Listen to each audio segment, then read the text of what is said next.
Every family has a saint. Mine was my great-grandmother Cora. For 3 generations, whenever anyone in our family fell short, lost their temper, lost their faith, lost their nerve in a hard season, the same sentence got said, gently or not so gently. Cora would never have. She was the standard, the unreachable, untouchable, marble standard against which every woman who came after her was quietly measured and quietly found wanting. And I spent 58 years privately certain that I was the great disappointment of her line, the anxious one, the doubting one, the one who cracked under things Cora supposedly never cracked under. Then my mother died, the family Bible came down to me, and one evening I sat down and read what Cora had written, in pencil, in the margins. And the woman I met in those margins was not the saint I had spent my whole life failing to be. She was someone else completely. She was, it turned out, almost exactly me. I want to tell you what my great-grandmother wrote in the quiet edges of her Bible, because it lifted something off my back that I had been carrying for 58 years. My name is Glenda Pruitt. I am 58 years old, and I spent 31 years working as a county records clerk in Fayetteville, Arkansas, which means I spent my whole career keeping the official record of other people's families, the births and the marriages and the deaths, all of it written down neat and permanent. It is a particular kind of irony, I have come to feel, that a woman who spent her life keeping records never knew the truest record in her own family was sitting in pencil in the margins of a book. I spent 3 decades being meticulous about the official version of people's lives, making sure the names were spelled right, the dates were correct, the record was clean and permanent and true. And I believed, the way you do in that kind of work, that the record was the reality, that what got written down in the clerk's neat hand was what actually happened. It took me until 58 to learn the thing my own job should have taught me decades earlier, that the official record and the true one are almost never the same. The official record of Cora was a saint. The true record was in pencil, in the margins, in the part no clerk ever copied down. The realest thing about a person is almost never the thing that gets entered into the book. It is the thing scribbled in the edges, where no one was supposed to look. I am going to tell you what Cora wrote, but first you have to understand the saint and what it does to a person to grow up in a saint's shadow. The legend of Cora was fully formed before I was even born. By the time I came along, she had already died, so I never met her, and I think now that not having met her was part of the problem, because you cannot put a flesh-and-blood person on a pedestal nearly as easily as you can put a memory there. Think about it. The people we actually know, we cannot fully idealize because we have seen them tired and short-tempered and wrong. We have watched them snap at a waiter, or sulk over something petty, or fall apart over something small. The living are protected from sainthood by the simple fact of being witnessed. But the dead, especially the long dead, we can sculpt into anything we need them to be, because there is no inconvenient living person to contradict the legend. Cora had the misfortune of dying before any of us could know her, which meant she was available to become whatever the family required. And what a struggling family required, it turned out, was a perfect ancestor to aspire to. So, they built one. They did not lie exactly. They just remembered her selectively, sanded off everything human, and handed the smooth result down the line as the standard. And the smoother they made her, the heavier she got to carry. What I got was the memory, polished by 3 generations into something more like a statue than a woman. Cora had raised a family through the Depression on a hard piece of Ozark land. Cora had buried a child and kept her faith. Cora had never complained, never faltered, never raised her voice, never doubted God or herself for one single day of her long life. Cora was patient when patience was impossible, strong when there was no reason left to be strong, gracious to people who did not deserve it. There were specific stories, told and retold at every gathering until they were worn smooth as river stones. The winter she fed her children on almost nothing and never let them see her worry. The way she nursed a sick neighbor for months and asked nothing back. The unshakable calm with which she was said to meet every hardship a hard life threw at her. I had heard them so many times, they had stopped being stories and become a kind of scripture. The Gospel of Cora, proof of a goodness so complete and so effortless that the rest of us, who worried and faltered and counted the cost, could only ever be a falling off from it. She was, in the family telling, simply good. Good all the way through, the way the rest of us only wished we could be. And every woman who descended from her grew up under that, measured against it, reminded of it. My grandmother invoked her. My mother invoked her. And I grew up believing, all the way down, that there had once been a perfect woman in our family, and that I was conspicuously not her. I want to give you one example of how completely the legend ran our family, because it explains how deep it went. When I was a girl, I once asked my grandmother what Cora was like when she was angry, and my grandmother looked at me as though I had said something almost blasphemous, and she said, "Cora didn't get angry, honey. That was the wonderful thing about her." Didn't get angry. A woman who raised a family on hard land through the worst years this country has known, who buried a child, who lived 8 decades of ordinary human life, and the family had decided, and passed down as gospel, that she simply did not get angry. I believed it. That is the thing about a legend you inherit before you are old enough to question it. It does not arrive as an opinion. It arrives as a fact, as solid as the kitchen table, and you build your whole sense of yourself around it without ever once thinking to check whether it could possibly be true. I want to tell you what it does to a person to be raised in the shadow of a family saint, because it is its own quiet kind of damage. I was an anxious child and an anxious woman. I doubted things, myself, my decisions, my faith on the hard nights, my worth on the hard years. I lost my temper sometimes. I went through a stretch in my 40s that I am not proud of, when I was angry and frightened and not at all gracious about it. And every single time I fell short of some impossible mark, there was Cora in the back of my mind, serene and perfect and disappointed, and the old family sentence right behind her. Cora would never have. I measured every weakness in myself against a woman who supposedly had none, and I always came up short, because you always come up short against someone who never really existed. I did not know yet that she never really existed. I thought the failure was mine. For 58 years, I thought the distance between me and Cora was the exact measure of how much less I was. And it shaped real things. It made me quiet about my struggles, because struggling felt like proof of my inferiority. Cora would never have made a fuss, so I learned not to either. It made me hard on myself in a way I was never hard on anyone else. I extended grace to every other person in my life, and almost none to myself, because everyone else was just human. But I was supposed to be carrying on a line of something better. And it made me lonely in a specific way, because the person I most felt I was failing was someone I had never met and could never talk to. A verdict with no court of appeal. You cannot argue with a saint. You can only keep losing to her, and I carried that. A low, lifelong, grinding sense that I was the ordinary, anxious, flawed one in a line that had once produced perfection. The Bible came to me when my mother died, last year. My mother and I had a complicated closeness in her last years, the way mothers and daughters often do, and one of the things I never understood until the margins was how much of her own hardness on herself had come from the same place as mine. She, too, had grown up being measured against Cora. She, too, had probably lain awake feeling like she had not lived up to the family saint. I see her differently now, not as one more person who handed me the impossible standard, but as a fellow prisoner of it who never got the key I was lucky enough to find. I wish she had read the margins before she died. I think they would have set her free the way they set me free. That is one of my few real regrets in all of this, that the book came to me one generation too late to give my mother the same peace it gave me. It was the family Bible, Cora's Bible, the big old one with the cracked leather cover that had come down through the women of the family, mother to daughter, for nearly 100 years. My mother had kept it on a high shelf my whole childhood, almost too sacred to touch, and for a long time after the funeral, I did not open it either. It sat on my own shelf, freighted with all that history, and I treated it the way the family had always treated everything about Cora, with a careful, distant reverence. But one quiet evening, missing my mother, I finally took it down and opened it.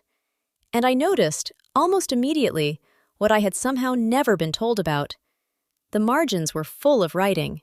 Faint pencil, in a small, careful hand, beside verse after verse, on page after page. Cora had written in her Bible. For decades, apparently. The pencil changed weight, the hand aged across the pages. She had kept a private conversation in the edges of that book her entire adult life. And no one, in all the telling of the legend of Cora, had ever mentioned that she left her own voice behind in the margins. I started to read it, and the saint began to come apart in the most beautiful way. I should tell you that it took me a moment to even understand what I was looking at, because writing in a Bible was not something the Cora of the legend would ever have done. You did not mark up something holy. The family treated that book itself as almost sacred. And yet here were the marks, decades of them, faint and private and unmistakably hers. I checked the hand against the family records she had signed, and it matched. She had been writing in the margins of the most sacred object in our family her entire adult life, in a hand light enough to half erase, as though she needed to say these things somewhere, but could not bear to say them anywhere they might be seen. It was, I realized, the only private place a woman of her time and her place may have had. No diary would have been safe in a small house full of people, but no one opens another person's Bible and reads the pencil in the margins. It was the one room of her own she could find, and she had filled it with the truth. Because the woman in those margins was not serene. She was not untroubled. She was not, in any sense I had been raised to believe, perfect.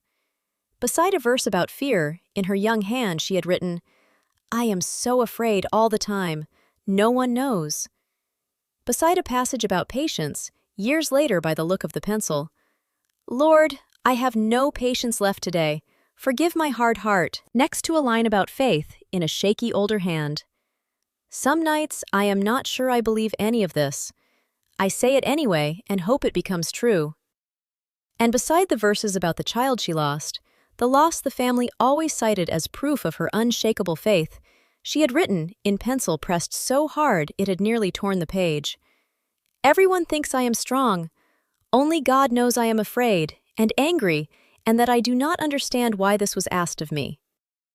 I sat there with the family Bible in my lap, and I read, in my sainted great-grandmother's own hand, every single doubt, every fear, every flash of anger, every crisis of faith that I had spent 58 years believing made me her unworthy descendant.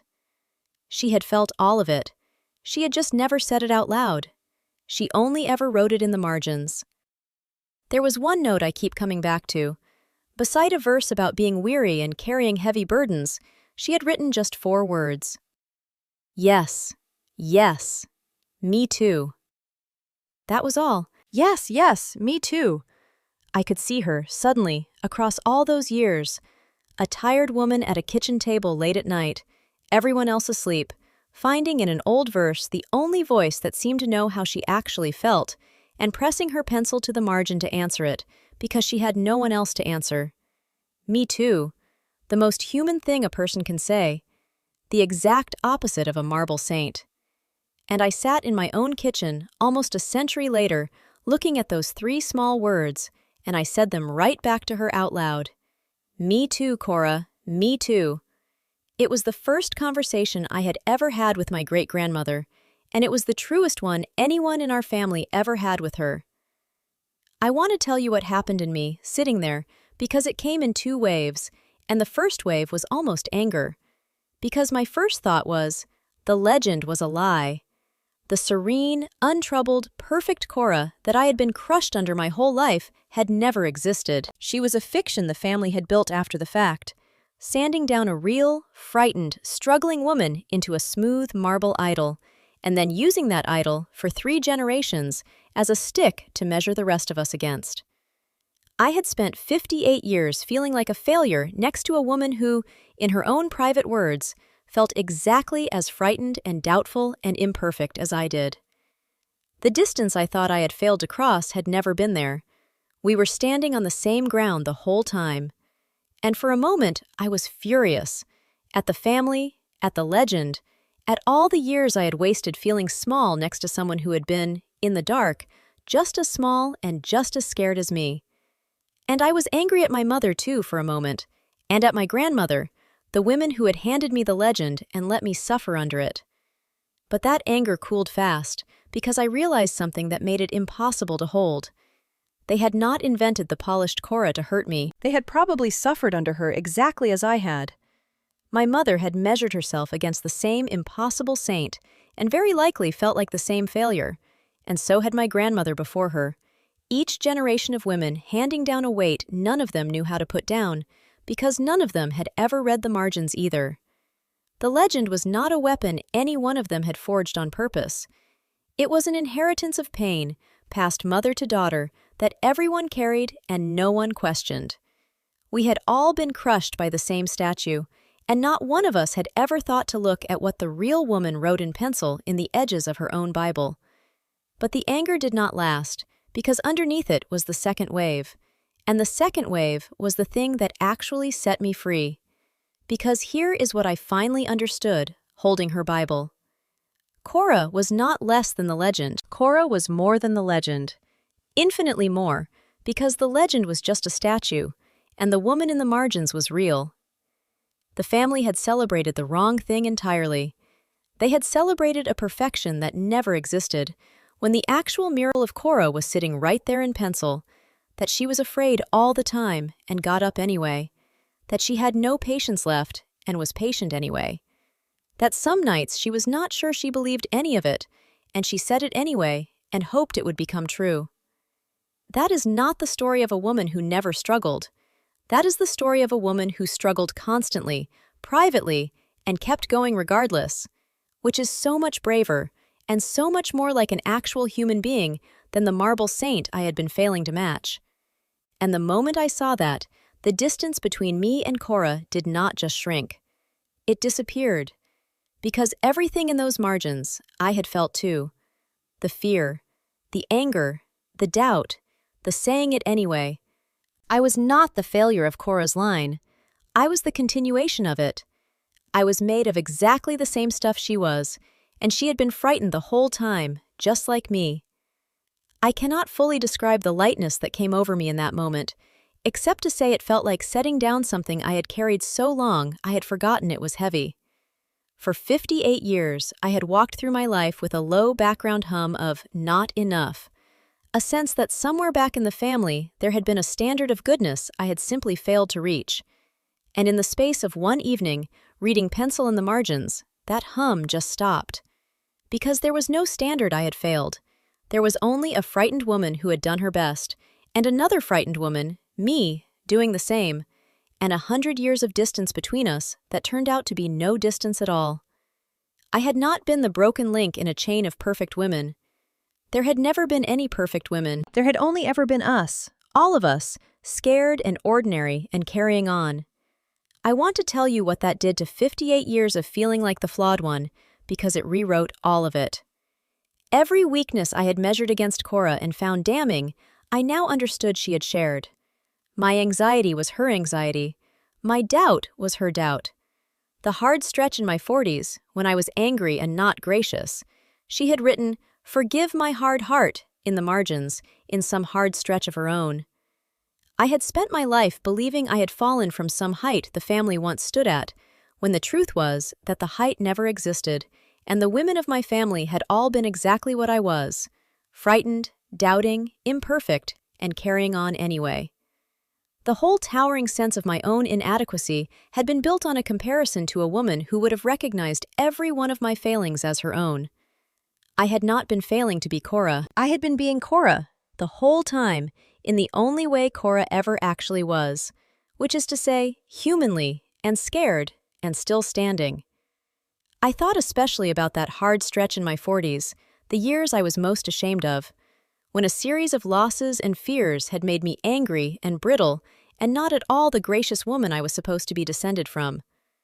I had carried real guilt about those years, a sense that I had badly betrayed the line of women I came from.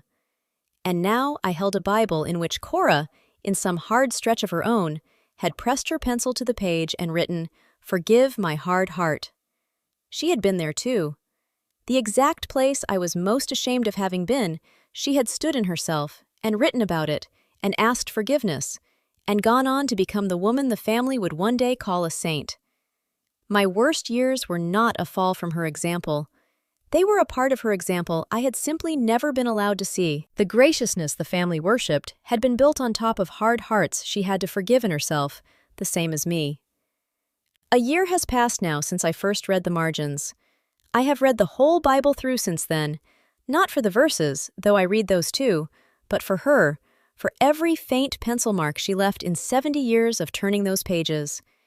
It is the closest thing to knowing her that I will ever have, and it is, I have decided, a far better thing than the legend ever was. The legend gave me a saint I could only kneel before. The margins gave me a great-grandmother I could sit beside. I would not trade the second for the first for anything in the world. A statue cannot keep you company on a hard night.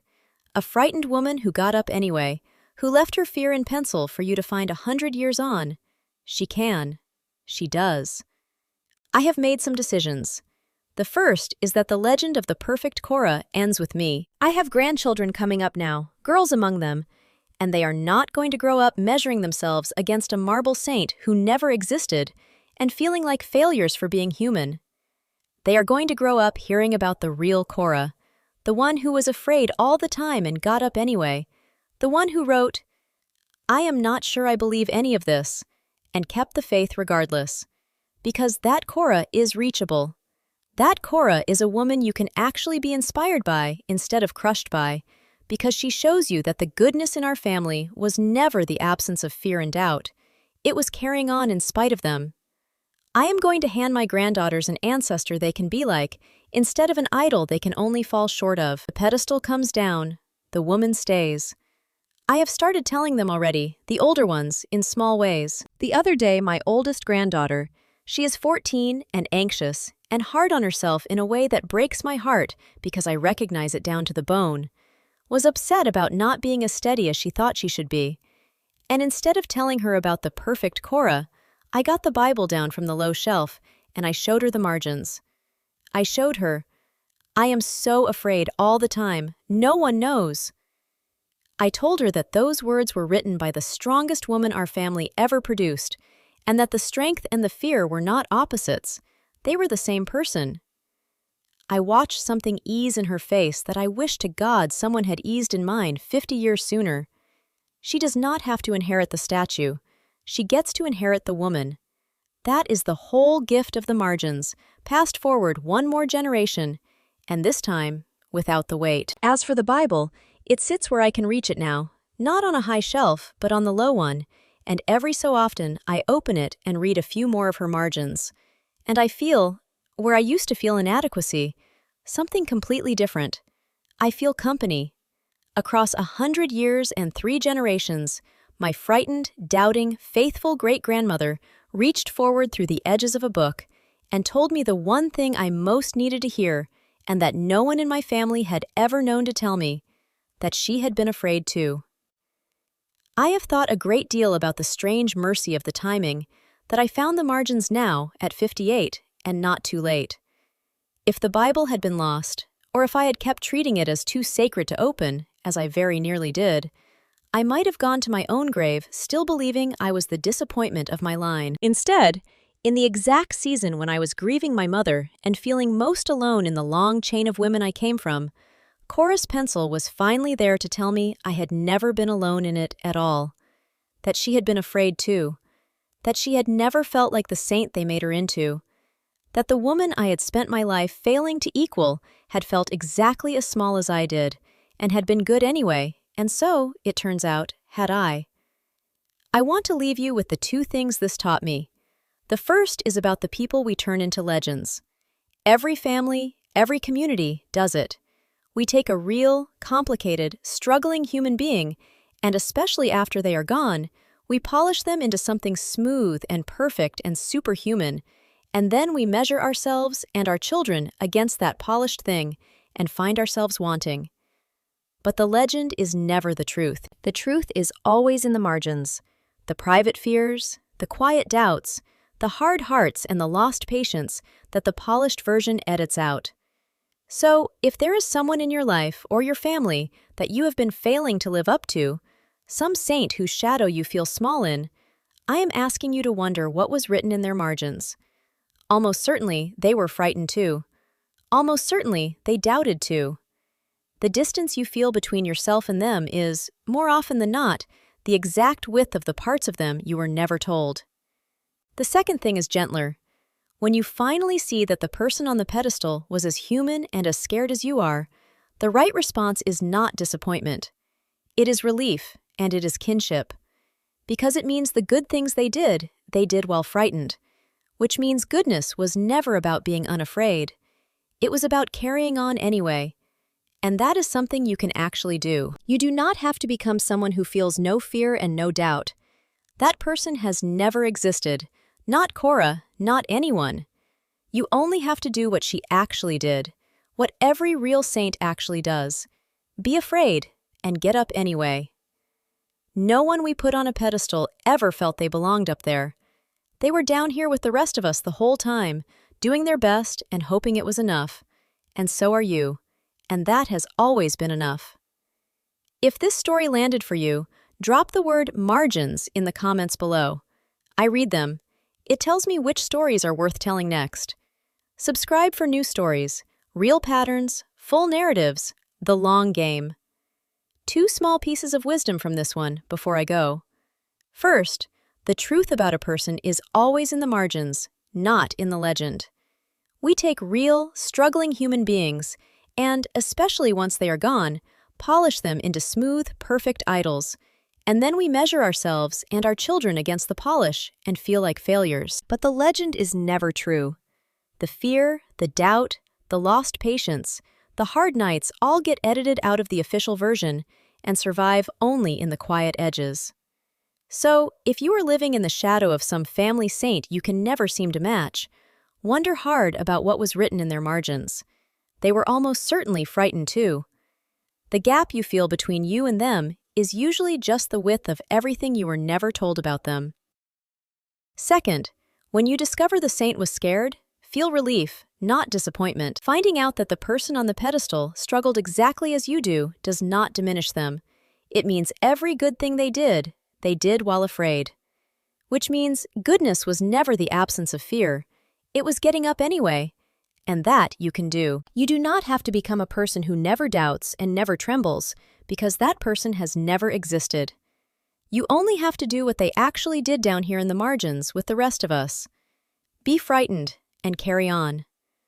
No one we put on a pedestal ever felt they belonged up there. No one we put on a pedestal ever felt they belonged up there. I'll see you next time.